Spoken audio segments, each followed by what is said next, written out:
نحمده ونصلي على رسوله الكريم اما بعد سورة البقرہ پارا نمبر 2 آیت نمبر 148 رکو نمبر 18 خلاصه د رکو پستهغین لفظی ترجمه پدی رکو کې د دوا عظیم نعمتونو ذکر دی یو د هغینا قبله ګرځول د مسجد حرام دی تر قیامت پورې دویم د هغه نعمتونو نه د رسول الله صلی الله علیه وسلم مبعوث کېدل دی د امت ته د کوم په باره کې چې حضرت ابراهیم علیه السلام د رب العالمین نه دعا غوښتلې وه نو اے مسلمانانو تاسو چې په کوم حالات کې په کوم ځای کې او په کومه زمانه کې د منځ په حالات کې تاسو چهره دغه مسجد حرام ته ګرځوئ دا د قیامت پورې قبله شوه او بیت المقدس قبله هغه عراضي وه د یو وخت پورې وه او د دې دپاره وه چې د آخري پیغمبر نښه دا وه چې هغه به دواړو قبلو ته منځ کوي او د آخري امت نښه هم دا و چې هغوی به دواړو قبلو ته منځ کوي او دغه مسجد حرام دا قبله ده اکثرو پیغمبرانو وه ولکل وجهة د پاره د هر یو قبله ده هو چې هغه مولیها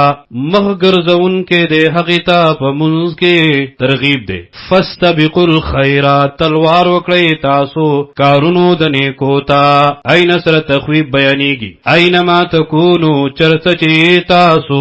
یأتی بکم الله راب ولی تاسو لرا الله جميعا طول ورزي د قیامت د پاره د حساب کتاب ان الله یقینا الله على كل شيء فهر شیء باندې قدیر قدرت والده ومن حيث سر تعمیم بیانی ومن حيث د کوم زینا خرجتا چې اوزیتا یعنی په کوم حالات کې چې تاسو د دنیا په کوم ګټ کې تاسو په کوم زمانہ کې تاسو نو په حالات د منځ کې فولی وجهک وګرځوا چهره خپلا شطر المسجد الحرام په طرف د کور عزتمن جماعت عزتمن وانه یقینا دغه حکم د بدلیدو د قبله للحق دا حق دی من ربک د طرفا د ربستانا یعنی دا د الله حکم دی وما الله ندی الله بغافل نا خبر عما دغه سنا تعملون چې تاسو کوي یعنی مخالفت یا موافقت ومن حيث او د کوم زینا خرجتا چې اوزتا فولی پس ګرځوا وجهک مخبل شطر المسجد الحرام په طرف د جماعت عزتمن وحيث ما كنتم او چرته چې تاسو او موږ کوي فولو پس ګرځوي وجوهکم مخنخبل شطره په طرف د دغه مسجد حرام د څه دپاره چې حق د اعتراض پاتې نشي د يهود نصارا مشرکینو دپاره يهود او نصارا بویل زمونږ دین نه مني زمونږ قبله طرف ته ملکی مشرکینو بویل د ابراهیم علیه السلام قبله پرې خودا لئلا یکون للناس د دې دپاره چې نشي دپاره د خلق علیکم پتا سبحانه حجت سدلیل حق د اعتراض زکه چې دغه قبله وګرځیدا نو دا خداوی په کتابونو کې لیکل شوی دی چې دغه با د اخیری پیغمبر قبله وی اخیری امت قبله بوي نو بیا حق د اعتراض دوی ته نشته دی الا الذين مگر هغه کسان ظلمو چې ظلم کوي منهم د دوینا هغه بیا هم به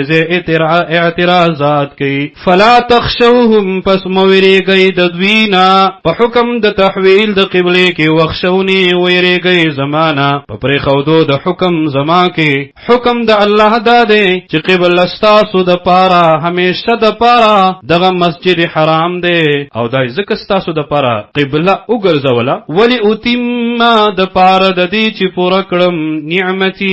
نعمت خپل علیکم پتا سو باندې ولعلکم او د دې د پاره چې تاسو تهتدون هدایت تورسئ دغه مسجد حرام د ټول عالم د پاره مرکز د هدایت دی، مرکز د اجرونو ثوابونو دی. او بیا دغه ته سفر کول او مز کول عبادت کول باغی باندې چې څومره اجر او ثواب ملويږي هغه احادیثو کې ذکر. کما ارسلنا فیکم، لکه څنګه چې مولګلو فیکم تاسو ته رسولا عظیم پیغمبر منکم تاسونا د کوم په باره کې چې ابراهیم علیه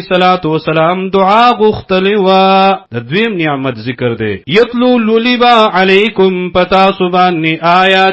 آیاتنا زمن ویزکیکم تزکیه بکوي ستاسو د عقایدو د اعمالو د اخلاق. ويعلمکم الکتاب او تعلیم بدر کوي تاسو ته د کتاب. مفسرین وی مراد ته قران دی. والحکمت او د سنت. ويعلمکم خودن بکوي تاسو ما د هغه څه لم تکونو تعلمون چې تاسو پاغي نه پوهیږئ. فذکرونی رایا د ویم مالرا الله در باندې څومره نعمتونه کړي. اذکرکم زبیا دوم تاسو لرا پر رحمتونو سرا په اجرونو ثوابونو سرا. وشکرولی شکر وباسئ مالرا او شکر دې ته ویل کېږي چې د الله نعمتونه د الله خلاف مې استعمالو. ولا تکفرون ناشکری مکوئ زما